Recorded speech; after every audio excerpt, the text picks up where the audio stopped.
My name is Joan Whitaker, and I was never one for drama. I was raised to believe that good women don't make noise, that they serve quietly, love steadily, and never ask for more than a thank you and a kiss on the cheek come holidays. I carried those lessons like china plates stacked high in my arms, carefully, proudly, even when they trembled. I married young, not because I had to, but because I wanted something solid in a world that always felt one gust of wind away from coming undone. My husband George was a carpenter, not the poetic type, but steady like a porch beam. We built our life plank by plank. One small house on a modest plot, one good son, one old station wagon with rust around the wheel wells. It wasn't glamorous, but it was ours. I remember the first Thanksgiving in that house. We didn't have a dining table, so we ate on folding chairs around an old door George had laid across milk crates. Our son Adam was 3 and kept calling it the King Table. That name stuck for years. When George died, the door was still in the garage. I never threw it out. After he passed, something changed in the light of the house. I stayed, of course. I didn't know what else to do. But it stopped feeling like a home and more like a museum. Adam was grown by then, married to a brisk woman named Lindsay with blonde hair too perfect to ever be truly relaxed. They lived just 2 hours away, a manageable drive, and every time they visited, I tried to make everything sparkle. Fresh linens, warm pie, even background jazz playing softly from the old radio. I wanted the grandkids to remember Grandma's house the way Adam once did, full of warmth and soft places to land. When Lindsay got pregnant the second time, Adam suggested gently that maybe I think about moving closer. "It's just getting harder to manage all that space, right, Mom?" he'd said, not quite meeting my eyes. "And we could really use the help with the kids. We'd love to have you around more." It sounded like love. It felt like invitation, so I sold the house. The one George and I had poured our years into.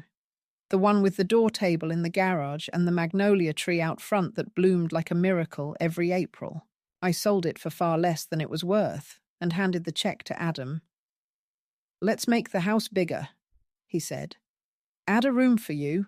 Finally get that open kitchen Lindsay wants. We'll do it right." And so we did. Or rather, I funded it. I moved into the guest suite once the renovations were done. It was nice, neutral, with a sliding barn door that Lindsay claimed was very HGTV. I brought little with me. Just some framed photos, my quilt, the kettle George and I bought on our 20th anniversary trip. I didn't want to intrude. I wanted to blend. The first few months were sweet. The kids would crawl into my bed in the mornings, still warm from sleep, and we'd whisper stories under the blankets until Lindsay called them for breakfast.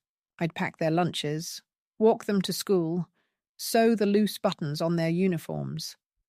I made myself useful. I made myself small. But slowly, things shifted. I started noticing that Lindsay winced every time I corrected the children's manners. "We're trying a more gentle approach," she'd say, smiling tightly. Adam, my sweet boy, who once wrote me poems in crayon, began to parrot phrases that didn't sound like him. "Mom, you don't have to do so much. Just enjoy your time now." I noticed Lindsay had stopped including me in the planning texts for birthdays. Once, she hosted a Mother's Day brunch, and I found out about it the morning of when the neighbors' cars lined the driveway. "Oh," she said, blinking. "You're welcome to join, of course." Of course. I chalked it up to stress, to generational differences, to the friction that comes from too many women in one kitchen.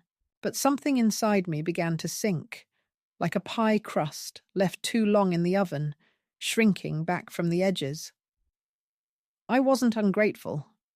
I knew I was lucky in many ways. To see my grandchildren grow, to have a roof over my head, to not be truly alone. But love without acknowledgement feels like standing in a room where the lights are on, but everyone has forgotten you're there. I stopped baking as much. My arthritis had flared anyway. I stopped sitting in the living room during family movie nights. I noticed Adam never asked for my opinion on anything anymore. Vacations, schooling, even whether the kids should get a pet. One evening, I made chicken pot pie from scratch. I used George's old recipe, the one Adam used to beg for on snow days. I called everyone to dinner, and Lindsay breezed in with takeout containers. "We already ordered Thai, Joan. Didn't Adam tell you?" He hadn't. No one touched the pie. That night, I sat on the edge of my bed and stared at the framed photo of our first home, the one George and I had bought when we still believed effort was enough. The next morning, Adam knocked gently on my door. "Hey, Mom, got a minute?" He looked uncomfortable, like he was about to fire someone. "Linz and I have been talking. We think maybe it's time you had a little more independence. I mean, you've done so much for us and we're grateful, but some of your choices with the kids just don't align with how we're trying to raise them. It's not personal. We just need clearer boundaries." I nodded slowly, though my hands had gone cold. He meant, "You're raising them wrong." He meant, "You're more complication than comfort." He meant, "You can live here, but you no longer belong." That night, I poured myself a cup of tea and sat by the window while the house quieted around me. I thought about every meal I had cooked, every sock I had folded, every bedtime story I had whispered. I thought about how no one noticed when I started sitting alone for dinner. I thought about the house I sold, the life I dismantled, the dreams I carried across state lines like heirloom china wrapped in sweaters. I didn't cry. Not yet. I just sipped my tea and let the silence wrap around me like a shawl I didn't remember knitting. And in that silence, something stirred. Not anger, not even grief, but a question. One I hadn't dared ask in decades. What if I stopped waiting to be invited and started choosing where I belonged? The house was unusually quiet that Tuesday afternoon, the kind of quiet that only feels heavy when you know it should be filled with motion. Laughter from upstairs, the buzz of Lindsay on a conference call, the distant thump of children bounding down. The hallway. I had just finished folding a week's worth of laundry, a task I no longer minded because it gave me something to do with my hands, while the world seemed to drift away from me inch by inch. I had started noticing how often I was left out of group chats, how dinners were planned without me, how even the weekly grocery list no longer asked for my input. It was subtle, like water evaporating from a glass, but it was happening. That day, Adam asked to speak with me after lunch. His tone was light, but rehearsed, the way one might speak before revealing a minor disappointment, like forgetting to buy milk or missing a dentist appointment. We sat in the kitchen, me at the end of the table, the same spot I had always claimed out of habit, and him across from me, his fingers tapping gently against the wood, like he couldn't decide how to begin. "Mom," he said, and I knew immediately this wouldn't be about something small. "We need to talk about the kids." I nodded, my back straightening instinctively, like I was about to be graded. He hesitated. "It's just... Lindsay and I have noticed a few things lately. Nothing bad, really. But it's starting to feel like your approach doesn't exactly align with ours." He gave a small, apologetic shrug, as though it pained him to say it. "Like what?" I asked, keeping my voice calm, my palms resting flat on the table. "Well, for one," he said, "you let them skip their reading hour last week. And Lindsay said you told Olivia that it was okay to eat dessert before dinner because grandmas have different rules." I smiled faintly at that, remembering the moment. Olivia with chocolate on her chin, laughing. She'd had a bad day, I said quietly. It was just one cookie. Adam looked uncomfortable. That's not really the point, though, is it? We're trying to instill structure, consistency. And sometimes, when you go around our rules, it confuses them, makes it harder for us to parent the way we want to. I felt a flush rise to my cheeks, not out of shame, but out of something deeper, something like betrayal. So what are you saying? I asked, though I already knew. We just think, he began, then paused. Maybe it's time for you to take a step back. Not from everything, just less direct involvement. We've hired someone part-time to help with after-school pickups and tutoring. We'd still love for you to be here, of course. Just not in the day-to-day parenting. His words hovered in the air like dust in a sunbeam. Soft, but impossible to ignore. I stared at him, at the son I had once rocked through colic-filled nights, at the boy who used to run into my arms with scraped knees and stories about dragons in the backyard. And now, here he was, gently evicting me from the one role I had left that felt meaningful. I didn't respond right away. I didn't cry or plead. I simply looked down at my hands, lined, capable, hands that had kneaded bread, bandaged cuts, written checks, and held generations together without fanfare. Later that evening, Lindsay came into my room. She knocked once, then stepped inside without waiting for a reply. She was holding a schedule printed on pastel-colored paper, covered in blocks of time and names I didn't recognize. "Hi, Joan," she said brightly, like we were neighbors meeting by chance in the checkout line. "I just wanted to go over the new pickup rotation. We've arranged for Megan, she's wonderful, really, to handle Tuesdays and Thursdays. I think it'll give you some breathing room. You deserve that." She set the paper down on my nightstand as if it were a favor. I looked at it without touching it. "You know," she added, "I admire everything you've done for this family. Truly. But the kids need consistency, and sometimes that means simplifying." I nodded slightly, not trusting myself to speak. She smiled and left. That night, I lay awake long after the house went still. The only sounds were the soft whir of the ceiling fan and the occasional creak of the floorboards. Old wood shifting, adjusting, bearing weight it was never meant to carry. I thought about the word simplifying. I had spent my whole life complicating myself for the sake of others, rearranging days, plans, meals, moods, so that my family could thrive. And now I was being told that my presence was a complication, something to be trimmed, managed, made minimal. I didn't sleep. Instead, I got out of bed just before dawn and walked barefoot to the kitchen. I brewed a pot of coffee and sat at the table in the dark, letting the bitterness settle on my tongue.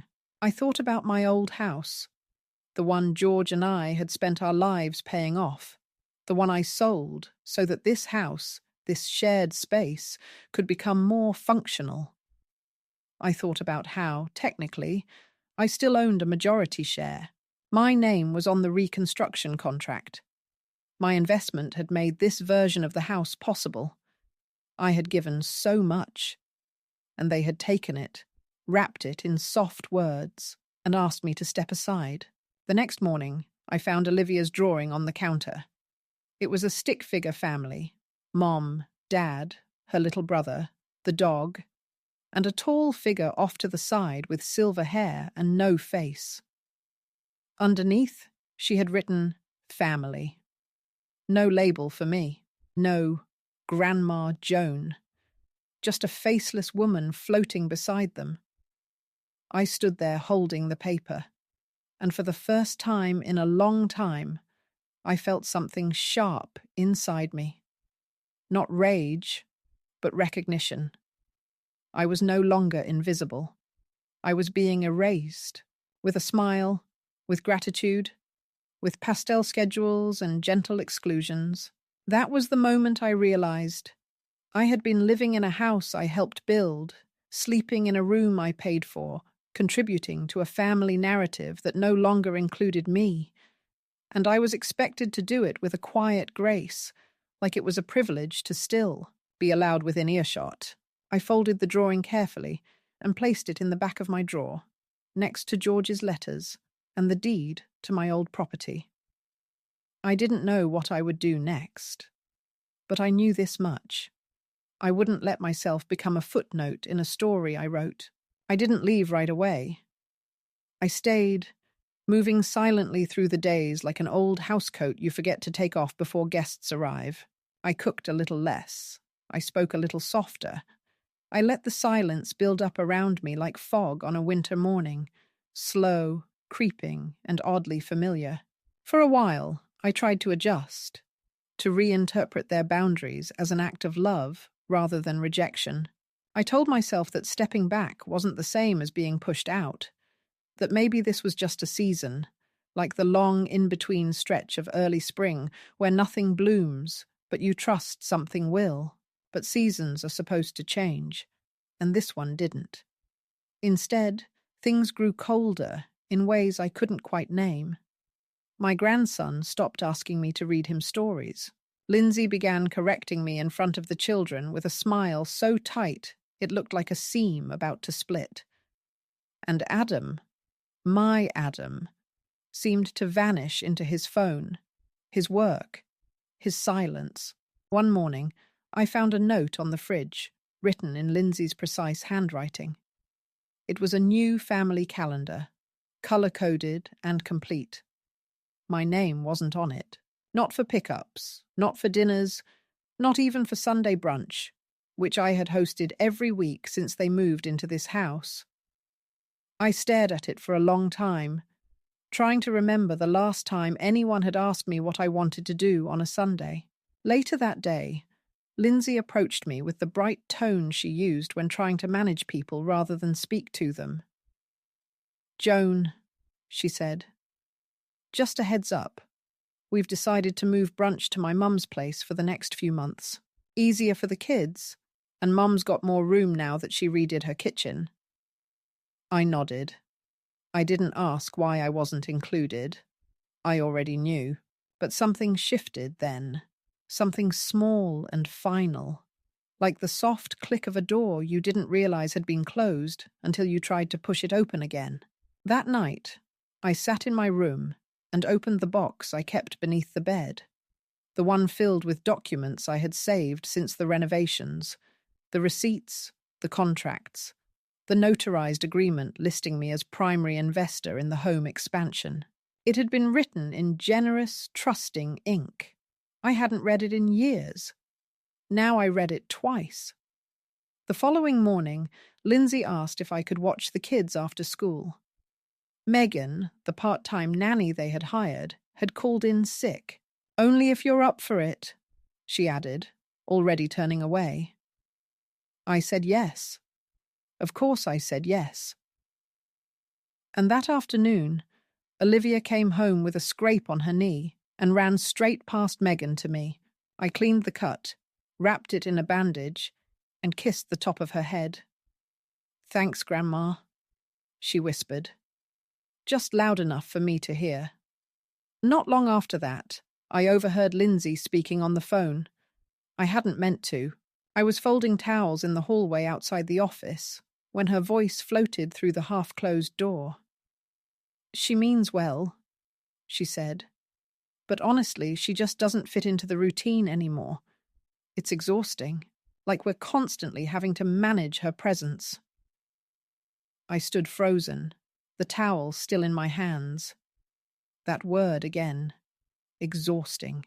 I remembered using it once to describe George's mother when she stayed with us for a few weeks, and corrected everything I did, from the way I folded napkins to the type of bread I served. I had said it out of frustration, not malice, but now I understood the other side of that word. the way it reduced someone to a burden simply for existing outside your preferred rhythm. I put the towel down, walked to my room, and closed the door behind me. I didn't cry. I was long past tears. Instead, I sat down and made a list. Not of grievances, I had learned the futility of that, but of facts. My investment in the house, the terms of the renovation contract, the monthly bills I still paid portions of out of habit, though no one ever said thank you, the meals I prepared, the errands I ran, the hours I spent with the children. My pen moved steadily across the paper, column by column, until I had something that looked less like a list and more like a ledger. And then something strange happened. I started to imagine what it would feel like to stop cooking, to stop giving, to stop showing up where I was no longer seen. The idea felt foreign and dangerous, like stepping too close to a cliff's edge, but it also felt honest. That weekend, Adam left for a work trip. Lindsay asked me if I'd mind staying out of the way because the kids had a lot of structured downtime scheduled. I nodded and retreated to my room. On Saturday night, I ordered takeout for myself and ate alone in the small sitting area I had carved out in the corner of my room. I lit a candle. I played George's old records on a portable speaker, and I remembered what it felt like to have space that belonged to me, if only for an hour. The next morning, Lindsay knocked on my door. "We've decided to have Megan full-time," she said. "It's just more streamlined. But of course, you're welcome to see the kids anytime. Just check in first, so we're not overlapping schedules." I thanked her. She seemed surprised by how calm I was. That night, I sat at my old laptop and began drafting an email.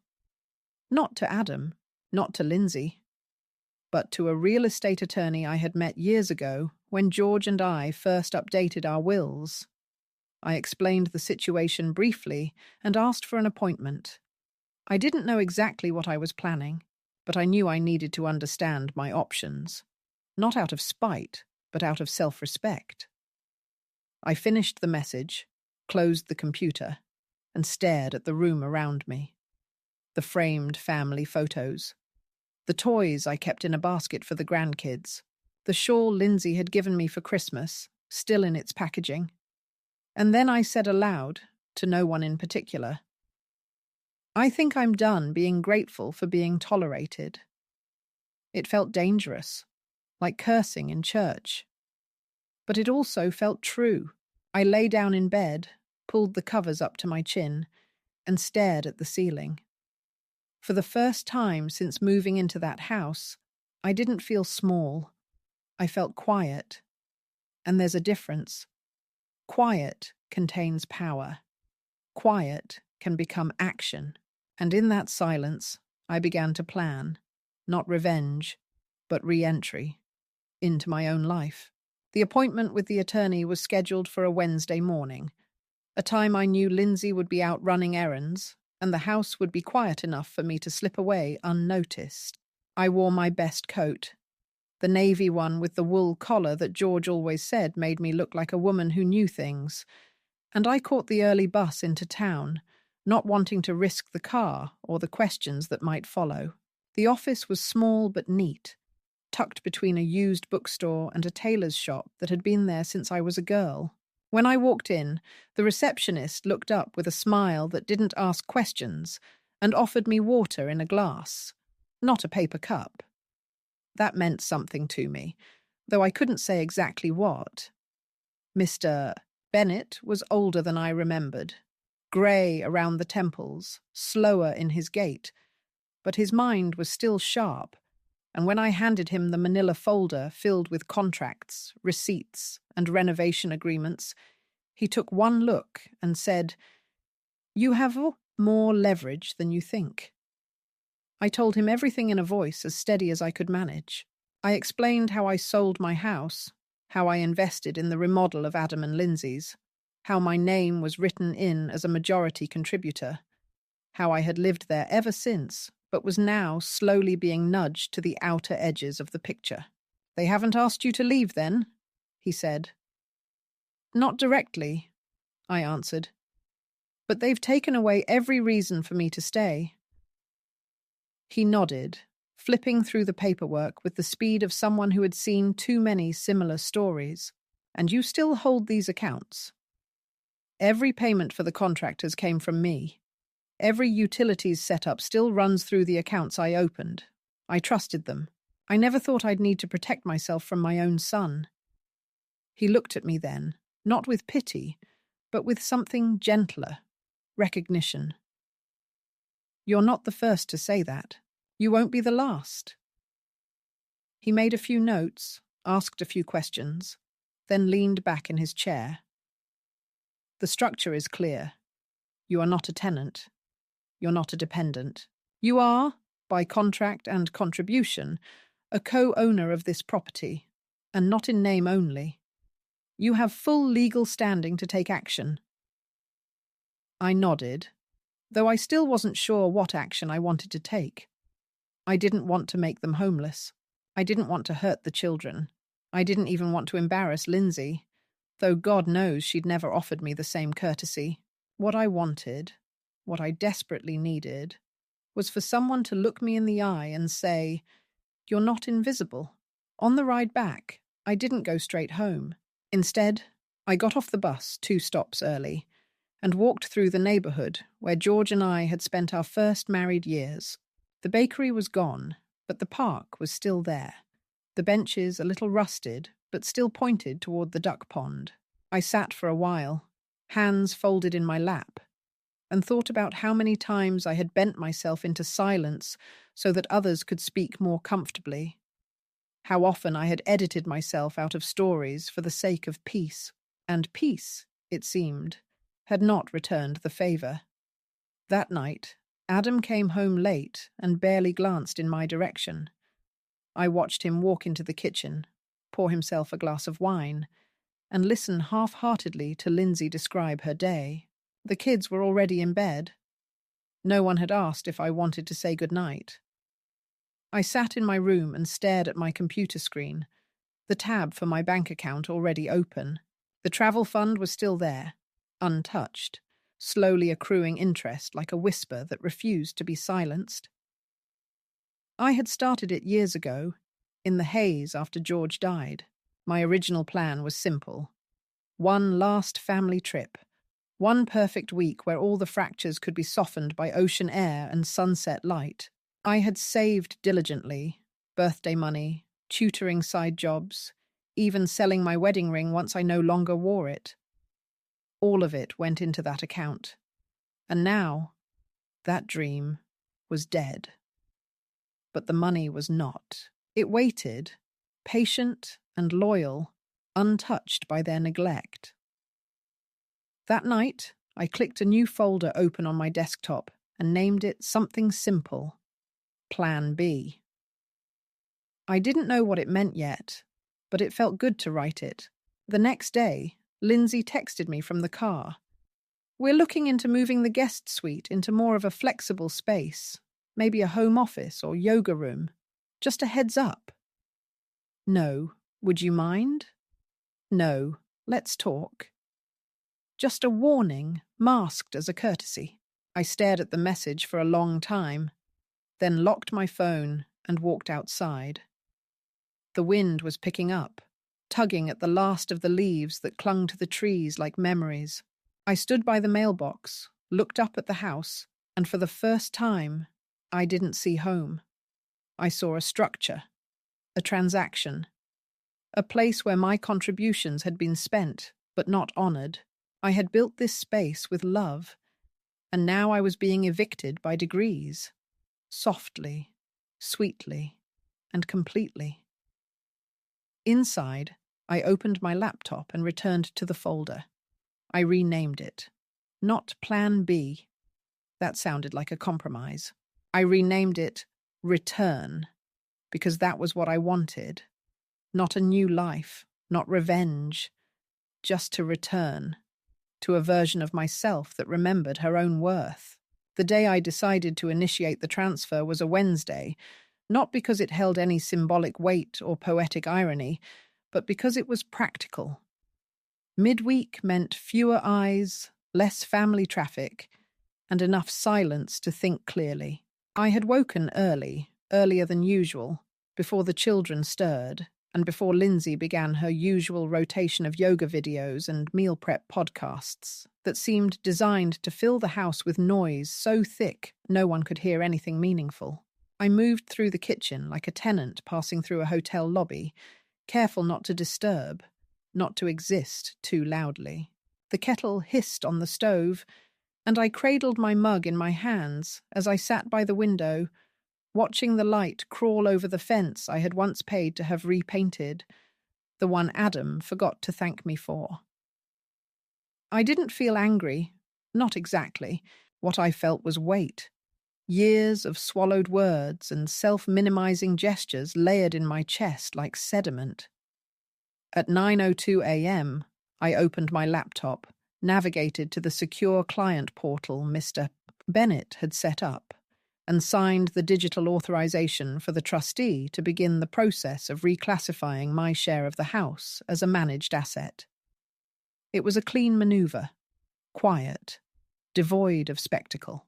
It didn't strip them of their roof, didn't freeze accounts or cancel utilities. What it did do, what I intended it to do, was remind the financial structure of this home that I still existed. Within 24 hours, the co-ownership agreement would be legally reclassified into a dynamic trust, one in which all changes to the property, sales, refinancing, major renovations, required my explicit approval. I did not revoke their rights. I re-established mine. It was not revenge. It was reinstatement. The confirmation email came minutes later. Trust update successfully filed. Control protocols active. I closed the laptop and took a long sip of my tea, letting the heat settle into the hollow space behind my sternum where resentment had tried and failed to take root. Around noon, Adam came home early. He rarely did. I could hear the shuffle of his briefcase being dropped onto the console table, the way he sighed like someone who believed himself busier than everyone else. He walked into the kitchen and found me wiping down the counters. He didn't comment. Instead, he opened the fridge, pulled out the last of the cold brew, and leaned against the granite island. "So," he began, "Lynn's mentioned we're thinking of knocking down the wall between your room and the playroom. She wants to build a meditation alcove." He said it casually, like a man offering to rearrange furniture in a storage unit. I looked up. "That room is still listed as a co-owned space under the renovation contract," I said. "You can't modify it without agreement." His brow furrowed, confusion flickering across his features like a poor actor missing his cue. "What do you mean?" I wiped the cloth once more, slowly, before setting it down. "The trust is active. All structural decisions now require dual approval, mine and the trustees." For a moment, he said nothing. Then he laughed, a short, brittle sound that didn't reach his eyes. "Mum," he said, "are you serious?" I nodded once, dead serious. The silence that followed was long and taut, like the breath before an argument you know you can't win. "This is our home," he said finally. "You can't just—" I raised a hand gently, not to silence him, but to place a boundary. "It's not just your home. I sold mine to build it. I've lived here. I've helped raise your children here. This is not a favor I'm renting. It's an investment I've protected." He didn't yell. That wasn't Adam's way. He just left the room. The next day, Lindsay didn't speak to me. Not in anger, but in strategy. She walked past me with a tight smile and hollowed-out pleasantries, the kind reserved for disliked co-workers or nosy neighbours. She posted a photo later that day of her and the kids baking banana bread in what used to be my quiet afternoon tradition. The caption read, "Creating new traditions, one flowery mess at a time." I saw it. I didn't comment. I didn't like it. But I felt it land. A shot fired under the camouflage of domestic bliss. Later that week, a small box appeared outside my door. My knitting needles, my mug with the chipped rim, the framed photo of George and I in San Francisco. No note. Just objects removed from the communal space and returned to sender like unwanted mail. I took them inside, arranged them neatly on my desk, and stared at them for a long time, not because I mourned the exile, but because it confirmed what I'd known all along. I was never meant to belong here beyond the function I served. On Friday, Olivia came into my room after dinner. She was holding a small pink envelope, clearly handmade. Inside was a card she had drawn with stick figures and glitter glue. "I made this for you at school," she said shyly. "We were supposed to draw someone who makes us feel safe." The figure beside her was tall and grey-haired and smiling. I felt the sting behind my eyes, sudden and sharp. I kissed the top of her head. "Thank you, sweetheart." She looked at me. "Why don't you come eat dinner with us anymore?" I swallowed hard. Sometimes grown-ups make choices that don't make sense to kids. "But I like when you're there," she said. That night, I cried. Not for myself. Not even for the loss. I cried for the fact that this little girl saw me, that her love had been allowed to flourish in the spaces where her parents had tried to prune me out. The next day, I contacted the trustee again. I asked to initiate a separate move, transferring my share into a living legacy asset, one that could be used to seed a foundation if I so chose. It wasn't binding, just a clause. But it opened the door. I began browsing property listings in coastal towns, places with porch swings and sea breeze, places where women with grey hair and long memories could sit under trees and not be managed. I started sketching out an idea, not a fantasy, but a plan, a real space, a real home. Not for them, for me. And maybe, just maybe, for others like me. The emails from Adam started 2 days later. "Hey, Mum, we need to talk about the trust stuff." I didn't reply, then another. "Lindsay says we should try to clear the air. Let us know when you're free." I wasn't. Then a letter arrived in the mail, not handwritten but typed. They were planning a refinancing option to consolidate some debt and needed me to authorize the property documentation. The tone was friendly. The language was masked. The implication was simple. Restore the old structure. Return to quiet dependence. I filed the letter away. I said nothing. One evening, Lindsay cornered me in the hallway. "You know," she said, her voice sugar-coated and steel-lined, "this could all be easier if you just stopped complicating things." I looked at her squarely. "I'm not complicating things. I'm existing. That only feels complicated when you're used to erasing people." She didn't answer. She walked away. That night, I sat at my desk and began drafting a charter, not for them, not even for Olivia, but for the home I might build one day, the sanctuary I imagined when I dreamed of a family vacation that never came. I titled the document, "The Table Reclaimed," and I began listing rules. 1. No one eats alone unless they want to. 2. No voices are softer by design. 3. No contributions are forgotten. I fell asleep that night with the window open and a cool breeze curling around the room like an old friend. The house around me hummed with all the things that had once made it feel like safety. And now they hummed with a new sound. Warning. They had tried to remove me gently. Now I had removed the illusion. I was no longer a guest. I was the reckoning. The house didn't fall apart in one night, and neither did I.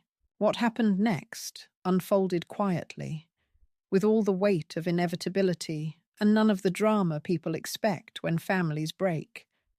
There were no slammed doors, no shouted accusations, no suitcase flung down the stairs. There was only the steady unravelling of something that had once been mistaken for love, but had long since become performance. It began when I formally declined to co-sign the refinance Adam and Lindsay had submitted. I did it without commentary, simply checked no on the trustee form and filed the digital notice. The next day, I made breakfast as usual. Eggs, toast, sliced oranges the way the children liked them. But no one came downstairs until after the plates had cooled. I cleared them without complaint. Later that morning, I received an email from a property agent in Oregon. It was an automatic alert I had signed up for weeks prior, one that matched listings based on my parameters. Ocean view, multiple bedrooms, open-plan kitchen, separate entrance studio space. The photo showed a pale yellow house perched on a hill, its windows wide and facing the coast. The porch wrapped with faded white railings, and the kind of sturdy rocking chairs that looked like they had held stories. I stared at the image for a long time. I wasn't impulsive. I was 70, not 17. But that house looked like possibility. Not escape, not indulgence. Just a door back into myself. I scheduled a virtual tour. The children didn't notice I'd been gone an hour.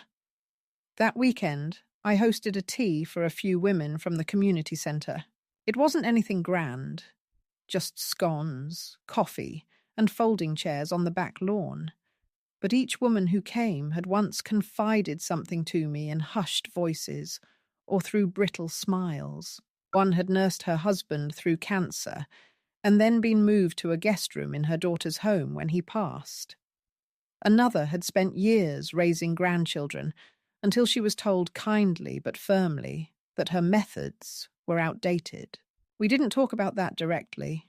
We talked about gardening and how the peaches were coming in early and the way modern shoes never seemed to fit right. But between us, there was understanding. That night, I wrote to the realtor. "Let's move forward," I said. "I'd like to place an offer." 3 days later, it was accepted. I didn't tell Adam or Lindsay. I didn't announce my plans or request a family meeting. I simply began to pack. Not everything, just the pieces I cared about. George's cufflinks, the recipe box, Olivia's glitter card, the quilt my mother made before her hands began to shake. I arranged for a moving company. I booked my flight. And then I sent one final letter, addressed to the home I had helped build, but no longer recognized. It was not bitter. It was not cruel. It was simply the truth. I am leaving. I have taken the share that belongs to me and invested it elsewhere. I wish you peace. I wish you clarity. I wish you the grace to recognize what love looks like before it walks away. I left the letter in Adam's office, right beneath the family photo that had been taken last summer. The one where I stood at the edge, half cut off by the frame. The morning of my departure. The sun was soft and golden, the way it gets when the heat hasn't yet pressed its full weight onto the world. I wore a simple linen dress and sensible shoes. My suitcase waited by the front door. No one else was awake. I stood in the hallway for a moment, looking at the living room, the toys scattered on the floor, the half-finished puzzle Lindsay had abandoned on the coffee table. And then I walked out. The driver was early. He helped me with my bags and asked if I was headed somewhere special. "Yes," I said. "Somewhere I can breathe." The flight was uneventful. the landing smooth. The air that greeted me when I stepped off the plane was clean, touched with salt and pine. The house was even lovelier in person, modest, solid, with floors that creaked in the right places, and a garden wild with potential. Over the next few days, I unpacked slowly, deliberately. I hung curtains. I arranged the kitchen the way I liked. I filled the bookshelf with dog-eared novels and old cookbooks. I slept with the window open. One morning, I stood on the porch with my coffee and realized I hadn't clenched my jaw in a week. That was when I made the second decision. I would not live here alone, not because I feared solitude, but because I had known too many women like me, women with full hearts and empty calendars, women who had once been called mom or honey or grandma, and now answered only to silence. I called the community centre back home. I called old friends. I made a list. Not everyone said yes. Some were unsure. But 5 said yes immediately. And by the end of the month, there were 6 of us. Each had her own room. Each had her own key. We cooked together, sometimes quietly, sometimes with music loud enough to rattle the pots. We watched movies and fell asleep in chairs and told stories that hadn't been heard in years. No one asked us to be less. No one told us we were too much. We were not guests.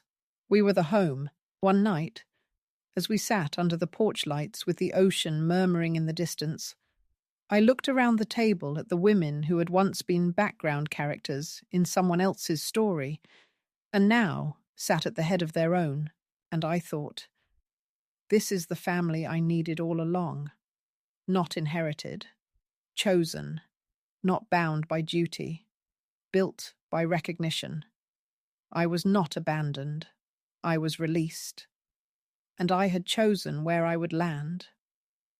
The letter from Adam arrived 6 weeks after I left.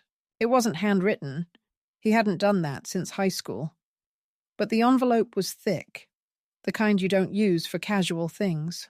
I opened it slowly, seated at the kitchen table with the soft sound of waves just barely audible through the open window. The house was still. My new house. Our house. The women had gone into town for the afternoon, and I was alone with the weight of his words before I'd even read them. The letter was careful, almost painfully so. "Mum," it began, "I won't pretend we weren't shocked. The kids keep asking when you're coming back. Olivia cried when we told her you weren't. Lindsay thinks you were unfair. I think you were precise." He paused there, as if the page had been folded in his hands before he continued writing. I looked over the paperwork. I see now what I should have seen then. I won't argue. I won't ask you to undo it. But I guess I want to understand. Why like that? Why so quiet? I smiled at that line, not out of humour, but out of something older and quieter. Resignation. Of course he didn't understand.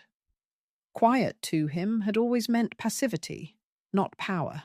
I folded the letter and placed it beside my tea, and I didn't respond. Not because I was angry, but because not every absence needs a footnote. Sometimes the silence is the answer. Life here moved differently.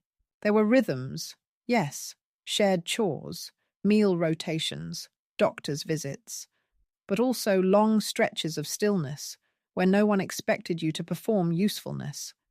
You could simply be. Mornings were my favourite.